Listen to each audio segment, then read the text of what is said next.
नवांकुर डिजिलेशन में आप आज class 11th straight line part first. Straight line means सरल रेखा। तो स्ट्रेट लाइन क्या होती है? सीधी लाइन। सीधी लाइन मतलब सरल रेखा। तो इसकी सबसे पहले अपन 2 पॉइंट्स की डिस्टेंस पढ़ते हैं। Distance between the points px1, y1 and qx2, y2 is pq। pq means distance. डिस्टेंस मीन्स दूरी।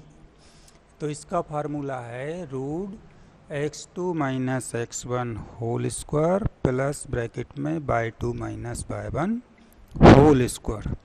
इसमें सबसे पहले ये ध्यान रखना है कि x बाय फर्स्ट टर्म को x ही मानना है और सेकंड टर्म को y। उल्टा नहीं मान सकते, y को पहला और सेकंड x को पहला। x को y और y को x नहीं मानना है, सिर्फ फर्स्ट टर्म को x सेकंड टर्म को y। तो 2 पॉइंट दिए हैं x1, y1 and x2, y2 is pq equal दूरी इक्वल डिस्टेंस।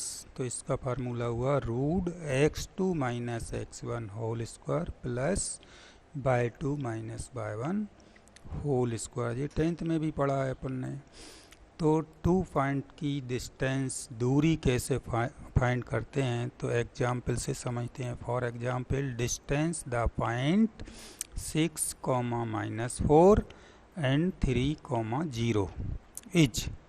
फार्मूला है √x2 minus x1 whole square plus y2 minus y1 whole square.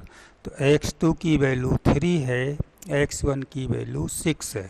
तो 3 minus 6 whole square plus y2 की value 0 और y1 की value -4 है। तो बीच में माइनस रहता ही है, तो -4 होल स्क्वायर। अब 3 माइनस 6 तो क्या बचा? -3 होल स्क्वायर। यहाँ पे 4 पॉजिटिव हो गया, 4 स्क्वायर। 3 का स्क्वायर 9 होता है, 4 का स्क्वायर 16 होता है। तो ये स्क्वायर का ध्यान रखना है। माइनस का नंबर हो तब भी पॉजिटिव आता है और पॉजिटिव नंबर हो तब भी पॉजिटिव ही आता है। तो 9 + 16 25। √25 का रूट निकालेंगे इक्वल 5 यूनिट्स। तो डिस्टेंस इस टाइप से अपन को फाइंड करना है। बुक्स में बहुत सारे न्यूमेरिकल्स दिए हैं, तो इस फार्मूले से इन पॉइंट की डिस्टेंस अपन को निकालना है। 10th में भी निकाली, 11th में भी निकालना है और 12th में भी अपन इनको पढ़ेंगे, तो वहाँ भी डिस्टेंस के फार्मूले की ज़रूरत पड़ेगी। 3 डायमेंशनल है, ये 2 डायमेंशनल है, इसलिए 2 पॉइंट हैं। आगे अपन 3 डायमेंशनल पढ़ेंगे तो उसमें 3 पॉइंट हो जाएंगे। तो डिस्टेंस की कैसे अपन को निकालना है स्ट्रेट लाइन की, तो ये क्लियर हुआ।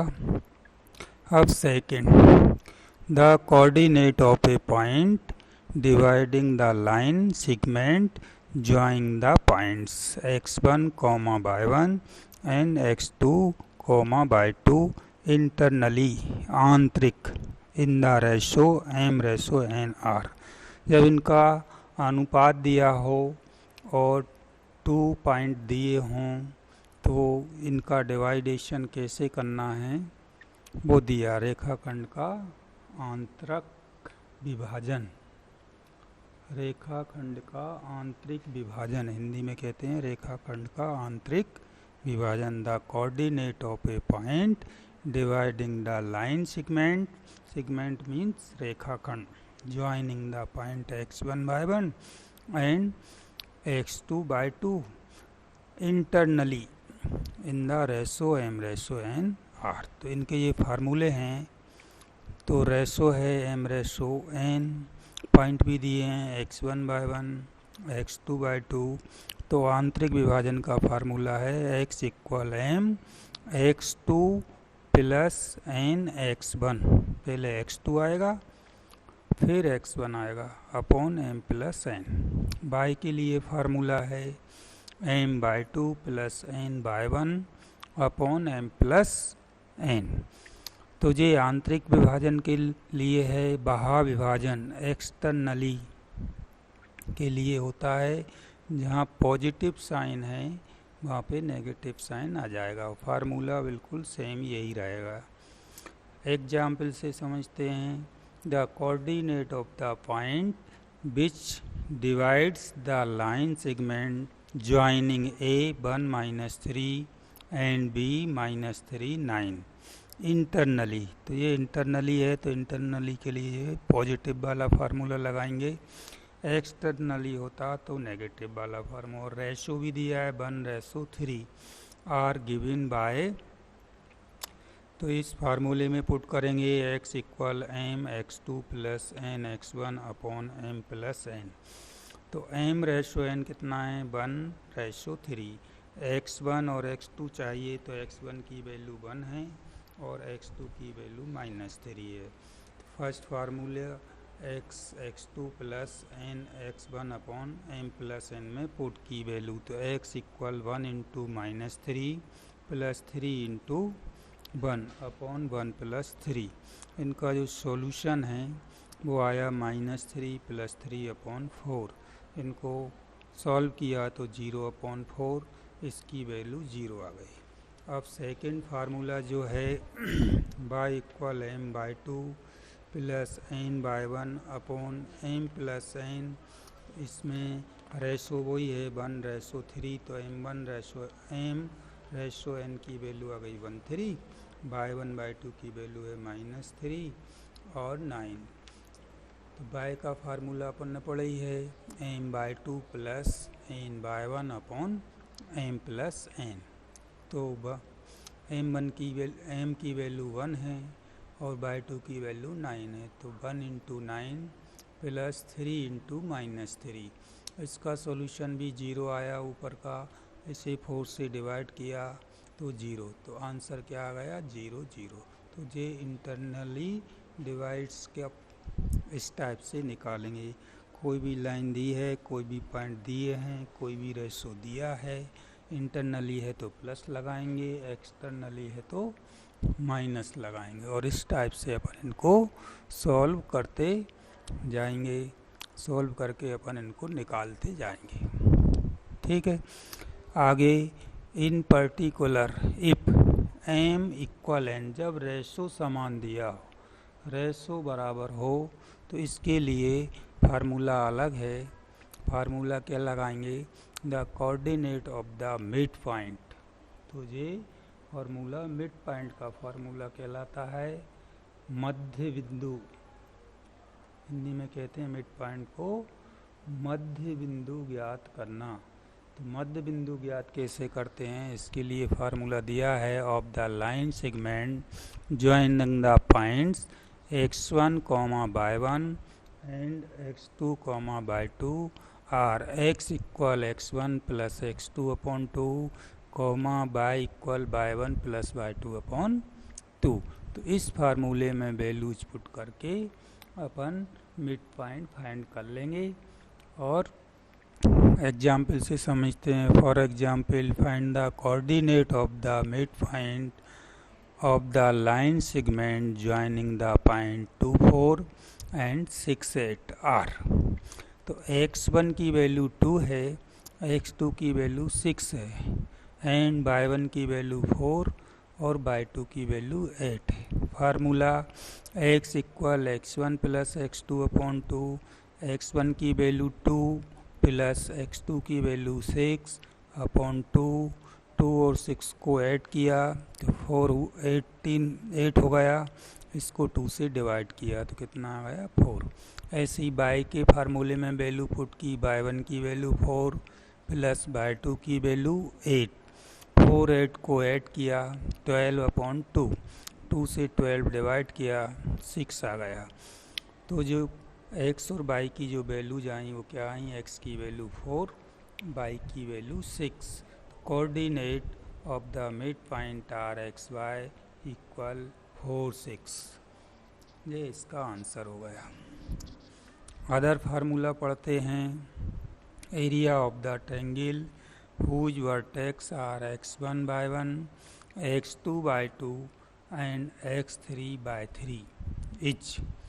तो त्रिभुज का क्षेत्रफल ज्ञात करने के लिए ये फार्मूला है। त्रिभुज का जो एरिया है, क्षेत्रफल है, उसके लिए ये फार्मूला है।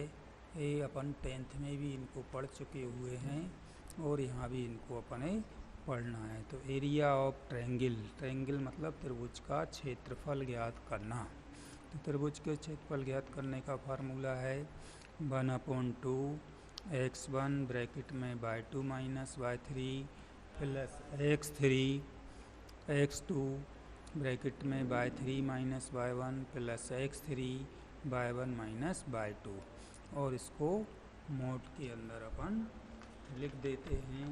नोट के अंदर अपन इसको क्यों लिखते हैं, नोट के अंदर अपन इसको क्यों लिखते हैं, वो भी अपन को इसे समझना है।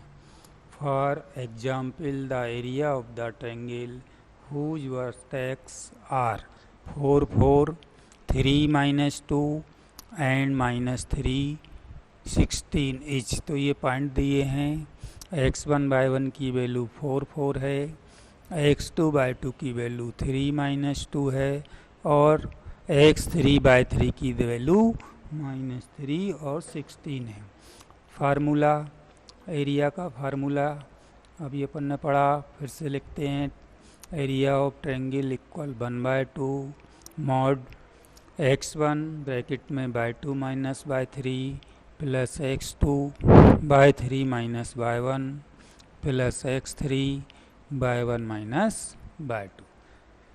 अब इनकी वैल्यूज पुट करते हैं। 1/2 x1 की वैल्यू 4 by 2 की वैल्यू -2 by 3 की वैल्यू 16, x2 की वैल्यू पुट की, by 3 की वैल्यू 16 माइनस y1 की वैल्यू 4, x3 की वैल्यू माइनस थी, इसलिए अपन ने इसको माइनस में पुट कर दी। y1 की वैल्यू 4, y2 की वैल्यू माइनस में थी तो माइनस माइनस प्लस के 2 हो गए। अब इनको सॉल्व किया ब्रैकेट वालों को। पहले 1/2 4 16 और -2 माइनस के 18 हो गए। 16 में से 4 माइनस किया 3 × 12 हो गए और 4 में 2 ऐड किया तो 6 हो गया, तो 3 × 6 आ गया। 1/2 18 का 4 टाइम टेबल पढ़ा तो 72 हुए, 12 का 3 टाइम टेबल 36 और 6 का 3 टाइम टेबल 18 हो गए। अब इनको सॉल्व करने पर जो बचा माइनस के 54, माइनस के 54 को मॉड में लिखा, 2 से डिवाइड किया तो 27 आया। इसमें माइनस क्यों नहीं लगाया, माइनस के 27 आना था। तो ये मिस्टेक अपन करते हैं। तो इस मिस्टेक को सुधारने के लिए एक बात का ध्यान रखना है कि किसी भी चीज़ का जो क्षेत्रफल होता है, एरिया होता है, वो हमेशा पॉजिटिव होता है और इसकी जो यूनिट होती है वो स्क्वायर यूनिट होती है। वर्ग लगाना कंपलसरी है, यूनिट लिखना कंपलसरी है, क्योंकि यूनिट नहीं लिखने पर एक नंबर इसका काट लिया जाता है। और नेगेटिव नहीं लिखना है, अगर आंसर नेगेटिव आ रहा है तो उसको पॉजिटिव ज़रूर लिखना है। नेगेटिव लिख देंगे तब भी एक नंबर आपका चला जाएगा। Remark, if the area of the triangle ABC is 0, तो 0 कब होता है, then 3 points A, B and C lie on a line, they are collinear। जब तीनों पॉइंट समरेख हों, कॉलिनर मीन्स समरेख हों, तब जो एरिया है वो 0 की इक्वल हो जाता है। Area of triangle equal 0। तो ट्रायंगल का जो एरिया है उसके इक्वल में 0 लिखना कंपलसरी है। अगर अपन 0 नहीं लिखेंगे तो ये समरेख नहीं होगा। समरेख मीन्स कॉलिनर, कॉलिनर नहीं होगा। तो हमने ये लिखा 1/2 x1 ब्रैकेट में by 2 minus by 3 plus x2 x3 minus x1 plus x4 by 1 minus by 2 और इक्वल 0 लगाना कंपलसरी है। अब 1/2 भी हटा सकते हैं, इसको ऐसा भी लिख सकते हैं x1 by 2 minus by 3 plus x2 by 3 minus by 1 plus x4 by 1 minus by 2 equal 0। तो ये समरेख का फार्मूला होता है और इसके द्वारा भी अपन इसको सॉल्व कर सकते हैं। थैंक्स।